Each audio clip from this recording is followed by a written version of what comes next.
You know, building a smart AI agent is one thing. That's the fun part. But making that agent truly reliable, efficient, and ready for the real world, well, that's a whole different ballgame. It requires a solid architectural foundation, and today we're going to look at the blueprints for building exactly that. Okay, so let's just dive right into the core question. This is the central challenge that really trips up so many developers and architects. See, it's not just about how clever the agent's brain is. It's about the entire system it lives inside. How do we make sure it doesn't just crash, or waste a ton of money on resources, or become a tangled mess of code that nobody can maintain? So we're going to tackle that question head on.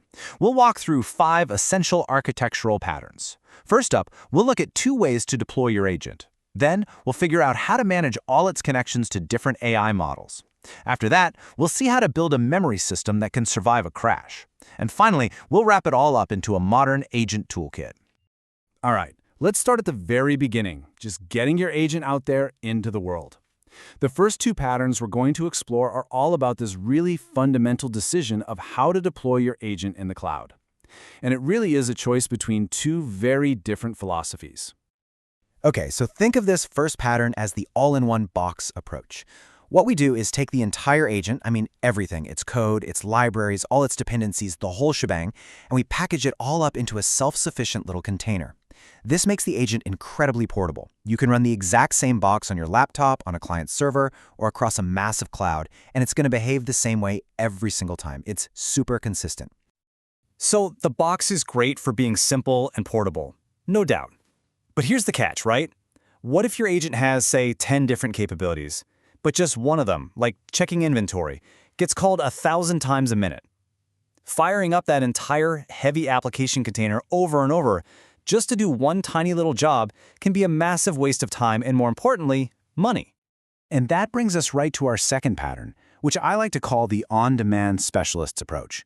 So instead of one big box, we break the agent's capabilities down into these tiny, individual, single-purpose functions. Each one just lives in the cloud, and it only wakes up and runs when it's specifically called. The best part? The cloud provider handles all the scaling for you automatically. You only pay for that specific capability when it's actually running. It's an absolute game changer for performance and cost. So let's just put them side by side to see the trade-offs. The containerized box is simple, it's portable, and you avoid getting locked into one cloud vendor. The serverless specialists, on the other hand, are incredibly efficient and cost-effective for those frequent, specific tasks. Now, you do run a risk of vendor lock-in this serverless, but a little pro tip is you can actually mitigate that by putting each serverless function inside its own tiny container, giving you the best of both worlds. Okay, our agent is deployed. Now let's talk about its brain, or more accurately, its brains. You see, modern agents often need to talk to multiple large language models. Maybe one is cheaper, another is faster, and a third one is better for handling private data. But all those connections create a whole new kind of complexity that we really need to get under control. And this is what happens when you don't have a plan. The agent's core logic, the part that's supposed to be focused on its main job, gets absolutely cluttered with all this specialized, messy code just to talk to different LLM APIs. It becomes this tangled mess that's a total nightmare to maintain or update.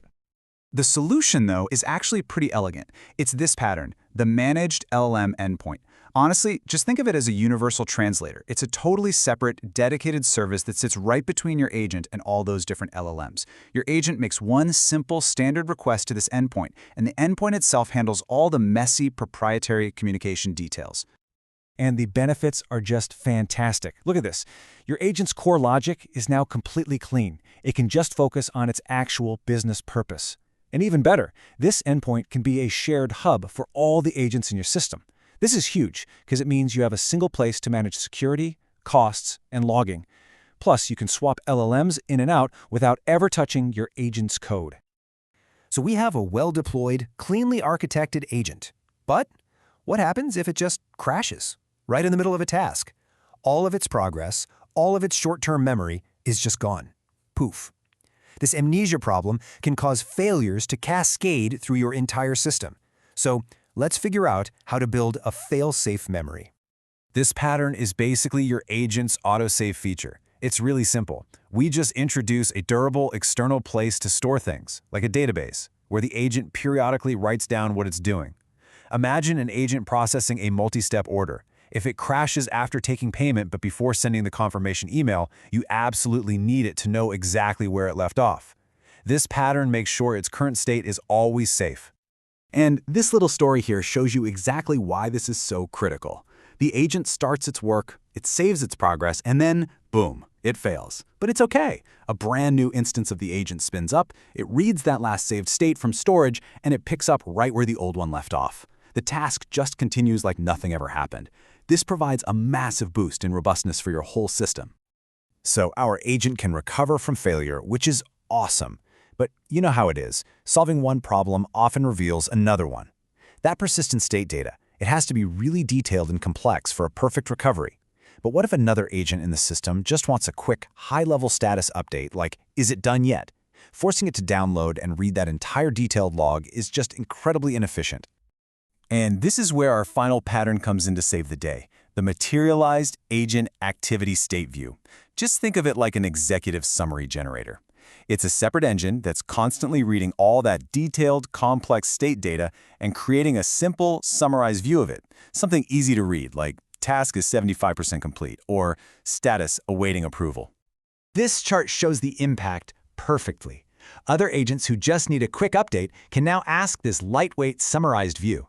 This is so much more efficient than forcing them to dig through the full, detailed state. It reduces the processing load everywhere and makes the whole system faster and way more responsive. Okay, so let's pull all of this together. These 5 patterns aren't just isolated little tricks. They really form a cohesive and powerful toolkit for any architect who wants to build serious, production-ready AI systems. And here's the cheat sheet that ties it all up. For deployment, you have containers and serverless for flexibility. For talking to the grains, you've got the managed endpoint to keep things clean. And for a fail-safe memory, you've got persistent state for recovery and materialized views for efficiency. Each one solves a critical piece of the puzzle. And I think this is really the most important takeaway here. What we've talked about goes way beyond simple coding techniques. These are fundamental principles. They guide you in designing AI systems that can actually survive in the real world, systems that are robust, easy to maintain, and cost-effective. So there you have it. We've laid out the architectural blueprints for a modern, robust AI agent system. The foundation is there. The only question left is, what amazing things are you going to go build with them?